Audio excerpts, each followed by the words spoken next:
Bonjour, class! Today we are exploring how to create a crown out of a gift bag. Any type of bag you have will work.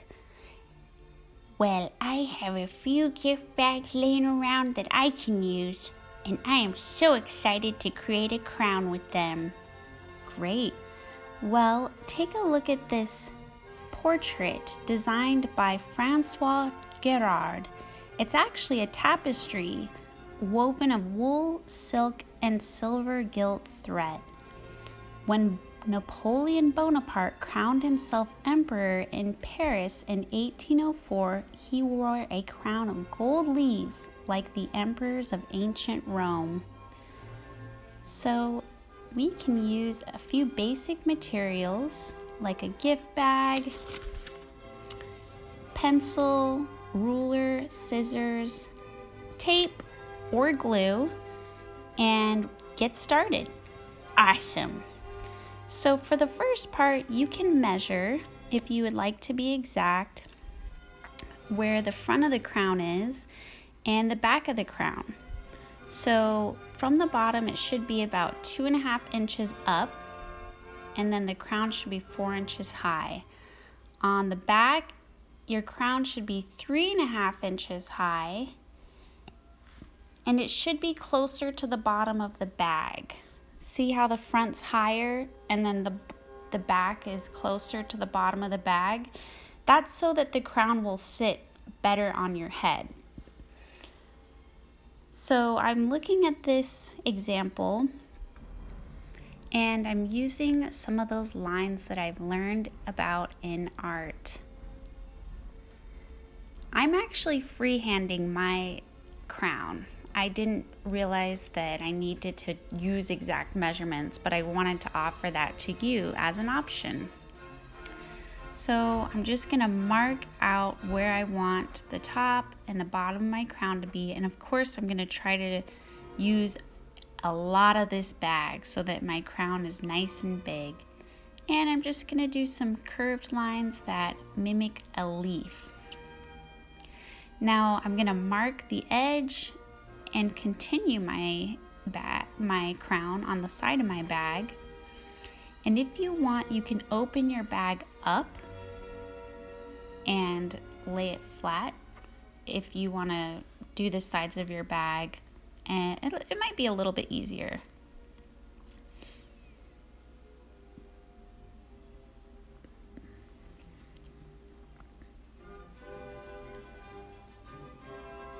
All right, so I got some zigzag lines, some repeating curved lines.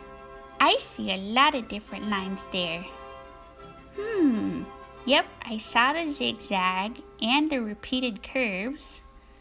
And now I'm just going to cut this bag open, and it would take me a really long time if I just tried to cut exactly these lines that I created all in one shot. So what I'm gonna do is just cut the biggest shapes out, this crown out,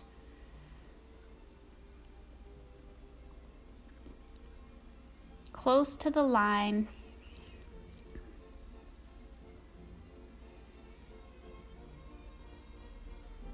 And then I'm gonna go ahead and cut the top as well. And you can try to keep the bag together if you want, because this crown might fit your head just right. There's another hat, kind of like the last project we did. Now I'm gonna cut closer to the edge of the lines that I created. Just cutting closer to that edge so that it'll be easier to cut out those small parts later. I'm gonna open up the jaws of my scissor wide. And I'm just using the strongest part of the jaws to cut those little shapes out, sort of like triangles.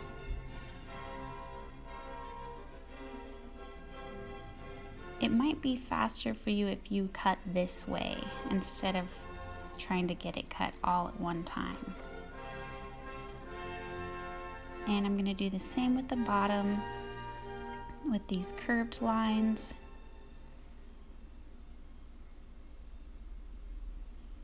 Opening the jaws of my scissors up very wide. This is really working my artist muscles. And I'm just taking my time, doing my best. And as always, I sped this video up just to preserve time. But I'm actually taking a lot more time than this on my crown.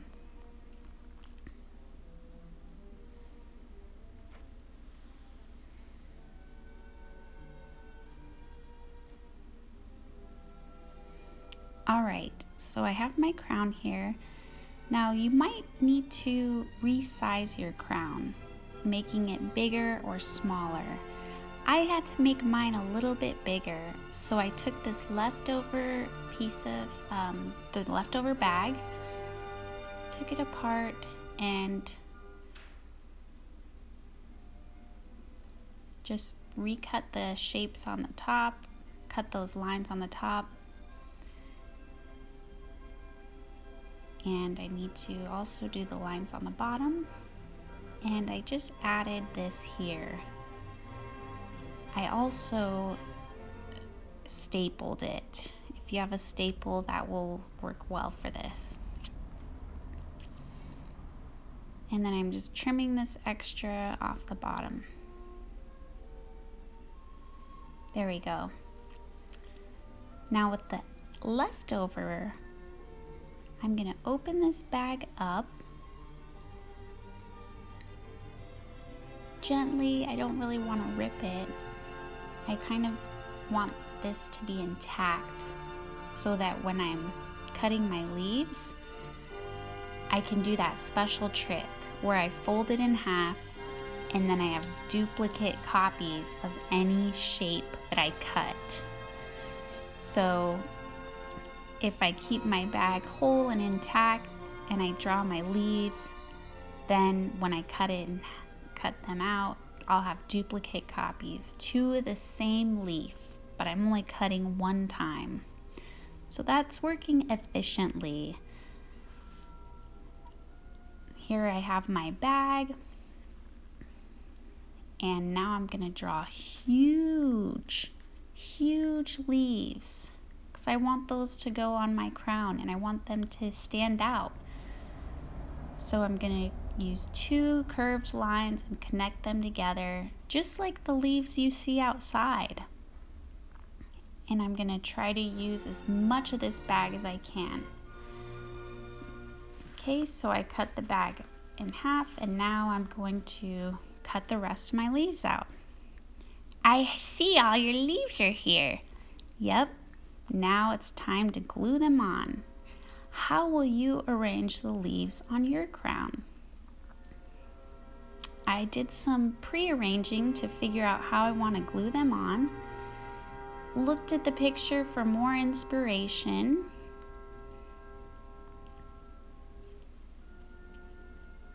And now I'm ready to glue these on. If you want, you can clean up the edge so that there's no marker showing.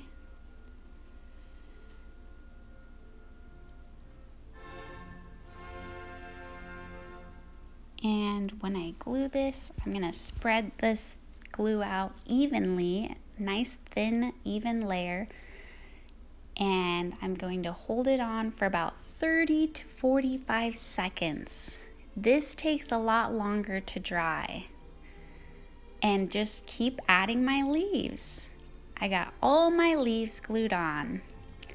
I can create a crown out of a gift bag. Why, hello class. Cat Renoir here, and I am wondering if you have ever played dress up. I know back in my day, when I was your age, I loved playing dress up. Now with this project, You can create your own crown and create your own kingdom. So welcome to my humble kingdom, my humble abode, as it were. And in my kingdom, I have a few rules.